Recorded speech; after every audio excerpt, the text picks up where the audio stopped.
I watched as the white heron circled the beach and then headed north toward the open waters of the tropics. The lone bird flapped its wings, gradually disappearing into the pink and orange streaked sky.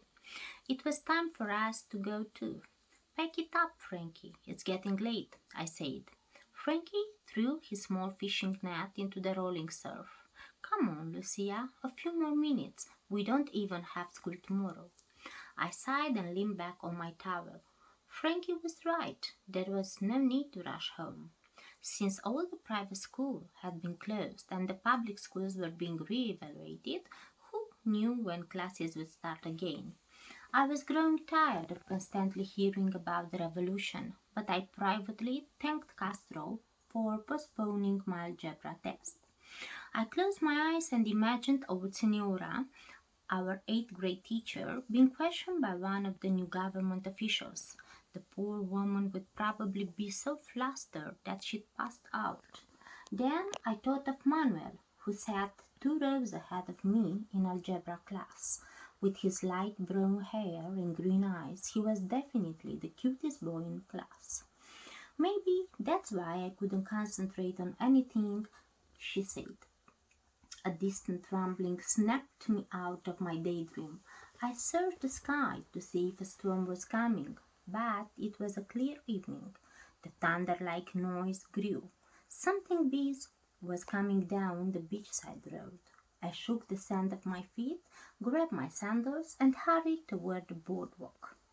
A caravan of large camouflage trucks and jeeps came into view. I half hid behind a coconut palm and watched as truck after truck filled with men wearing fatigues rolled past me.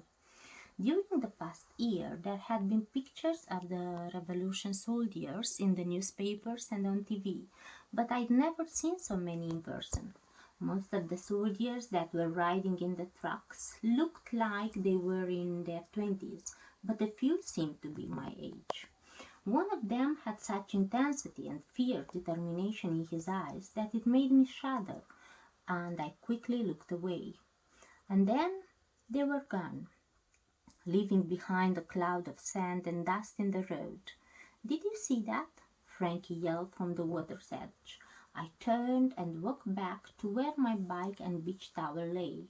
Yeah, strange to see army trucks around here. Huh?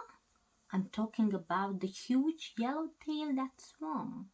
Frankie pulled in his net and spun around. Wait, those were army trucks? Yeah, but they're already gone. I shook out my towel and carefully tucked it into the bike's front hanging basket. Come on, Frankie, we're going to be late for dinner. You sure they're gone? Frankie looked toward the road. I'm sure. Nothing ever happens in Puerto Mijares. Those soldiers were probably just driving through. Well, you can go home. I'll catch up later. He stared at the waist-deep water surrounding him. Ah, Mama would have my head if I left you alone. I'm already 7. I don't need a babysitter. He twisted his body, getting ready to throw the net again. Frankie could be stubborn, but I knew the one thing my little brother loved more than fishing. Okay, I guess we'll both have to miss Mama's flan. Flan? Frankie pulled at the net, ahead in mid-air, catching it with his left hand. Why didn't you say that before? He sprinted out of the water and hurried over to his bike. A sly smile crept onto his face. Hey, Lucy, he said, and with one swift move he snatched my towel and threw it as far as he could. Race you home. My bike screeched into the driveway. I jumped off, hurdled the potted plant sitting by the porch steps, and ran to the front door. Beat you again, I laughed, stumbling into the house. An eerie silence greeted me. Mama, Papa, I called out. There was uneasiness hanging in the air as I walked into the darkened family room. Frankie clattered into the house. You only won because I let you. Shh, something's wrong, I whispered. What? Not sure. I headed toward the dimly lit kitchen. My parents were sitting at the kitchen table, huddled around the radio, oblivious to the fact that the sun had set and that most of the house was now dark and full of shadows. "Oh, children, you're calm." Mamma immediately stood up, smoothed back her dark hair, and gave us quick kisses on the cheek. She signaled for father to turn down the radio. The voice of someone giving a speech was promptly silenced. "What's going on? Why is the house so dark?" I asked. Mamma turned on some light and took out the dinner plates. "Nothing's happened." Father smiled, but the worried look in his eyes betrayed him. "Your mother and I just lost track of time listening to the radio. Did you have fun at the beach?" "It's okay, but I didn't catch anything. I did see this huge yellowtail, about this big." Frankie opened his arms wide. Papa chuckled. "That big, huh? Probably more like this." He brought Frankie's arms together until they were about a foot apart. "Well, yeah, maybe." Frankie reached for the plate of sliced avocado. "Mama, do you need help with the dinner?" I asked, peering over her shoulder to see what she was cooking. "No, it's just leftovers from yesterday." She turned as Frankie went for his second slice. "Frankie, you'll get filled up before dinner. Now wash up, both of you. Dinner will be ready in 5 minutes." "You made flan, right?" Frankie wiped his sticky hands on his shorts. "Oh, the flan. I forgot with everything." Papa cleared his throat. "I'll make it tomorrow, sweetie. Promise. Now go."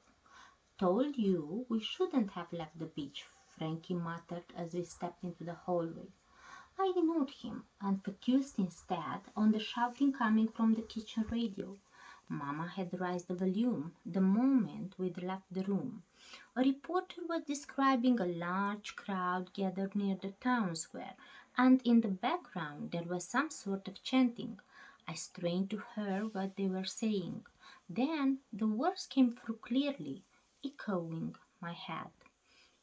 "Socialism or death." "Today I'm having real fun," I mumbled to myself.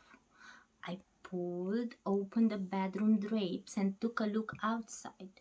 The brightness of the morning sun blinded me for a moment. Then, as my eyes adjusted to the light, I realized what a perfect day it was. The cloudless sky, the slight chatter of birds in the fruit trees, and the warm breeze that brushed past my cheek. There was no place I'd rather be, although Yvette and I did talk about visiting Paris or Rome someday. We'd been best friends since kindergarten, and I couldn't imagine exploring those cities without her. But for now, we'd have to be happy spending the day walking around downtown Puerto Mijares. We could catch a movie or even a double feature. Something by Fellini was probably playing. I thumbed through my closet and picked out a pleated emerald green skirt and a crispy ironed white shirt. It wasn't too fancy or too casual. After all, you never knew who we might run into the town. But choosing a headband was a bit harder. I love my bright yellow one, which would stand out against my dark hair, but the green and white polka dot one matched my outfit perfectly. This was a decision better left for Yvette. She was my fashion guru. A thumping on the stairs let me know that Frankie was on his way to the kitchen. The warm, sweet smell of café con leche had waffled its way up to me, and my stomach growled in response. Breakfast was probably already on the table. I wondered if everything was back in normal after the strangeness of the night before. The house had felt so quiet, and it was odd for both Mama and Papa to choose to hear news reports on the radio instead of watching TV. With us, But the bright sun chased away those shadows. Why worry when the day held so many possibilities? I grabbed my pink robe and headed downstairs before Frankie could devour everything Mama had made. Mama, today I'm catching the biggest fish in the ocean. I can feel it, Frankie said, stuffing a freshly fried conchetta in his mouth. Buenos dias. I walked into the kitchen to find Mama slicing a loaf of bread. Oh, Lucia, you're up. Good. I was waiting for you to come downstairs. I need to talk to the two of you. I stopped in my tracks. Babysitting Frankie the day before was one thing, but spending the entire school break with a 7-year-old was completely unfair.